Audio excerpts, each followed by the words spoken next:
বন্ধুরা আজকে বানাবো আমি মাটার পনির, সেটা এখানে গুছিয়ে নিয়েছি, সব রেডি করে নিয়েছি। চলো এবার কড়াইতে তেল বসিয়ে দেবো, দিয়ে এই যে পনিরগুলোকে ভেজে নেবো আগে।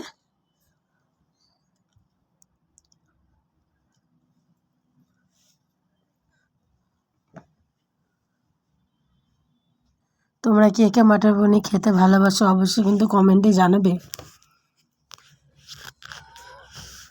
আমার তো পনিরের যে কোনো রেসিপি খুব পছন্দ করি আমি।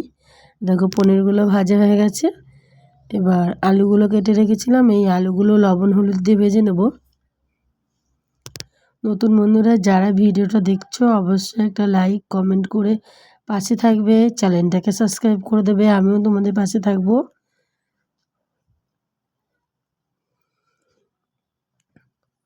আলুগুলো আমি বেশ সুন্দর করে ভেজে নেব। আর ওখানে মশলাটা দেখলে ওটা আমি মিক্সি করে নিয়েছি। ওখানে আছে হলো আদা, শুকনো লঙ্কা নিয়েছি, জিরে নিয়েছি, আর একটা টমেটো নিয়েছি, ওটা পেস্ট করে নেব। আলুগুলো নামিয়ে নিয়েছি, কড়াইতে এবার তেল দিয়ে দিচ্ছি গোটা জিরে আর তেজপাতা। এখানে এই বেটে রাখা মশলাটা দিয়ে এবার লবণ হলুদ দিয়ে কষিয়ে নেব।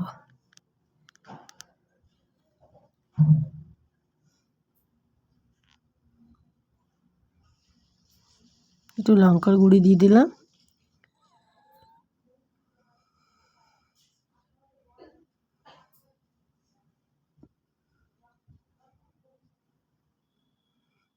মশলাটা হালকা কষানো হয়ে গেলে এবার মটরশুঁটি আর টমেটোটা দিয়ে আবার কষিয়ে নেব।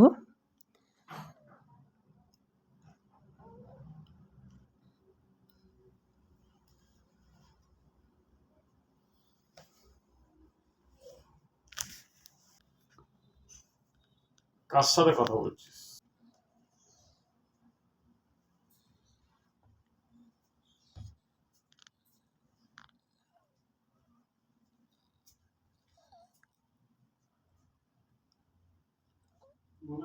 মশলাটা ভালো করে কষা হয়ে গেলে আমি দিয়ে দেবো সামান্য পরিমাণে একটু চিনি।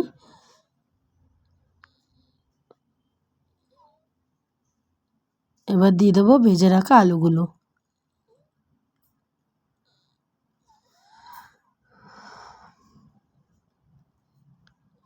আলুগুলো দিয়ে একটু কষিয়ে নিয়ে জল দিয়ে ফুটে গেলে দিয়ে আমি পনিরগুলো দিয়ে দেবো।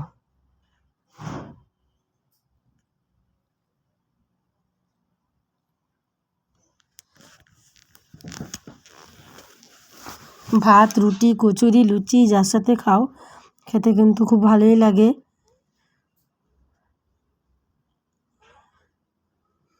খুব একটা বেশি পরিমাণে জল দিইনি, যেহেতু আমার আলুগুলো আমি ভেজে কষিয়ে নিয়েছি, ওটাই আমার সেদ্ধ হয়ে গেছে। হালকা জল দিয়ে একটু ফুটে গেছে, দিয়ে পনিরগুলো দিয়ে একটু গরম মশলা দিয়ে নামিয়ে নেব।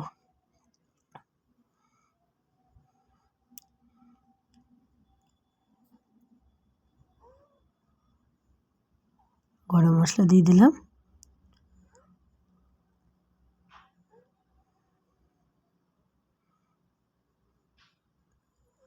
পুরো রেডি হয়ে গেছে বন্ধুরা, দেখো। অবশ্যই কিন্তু জানাবে তোমাদের আমার এই রেসিপিটা ভালো লাগলো কিনা, অবশ্যই কমেন্টে জানাবে বন্ধুরা।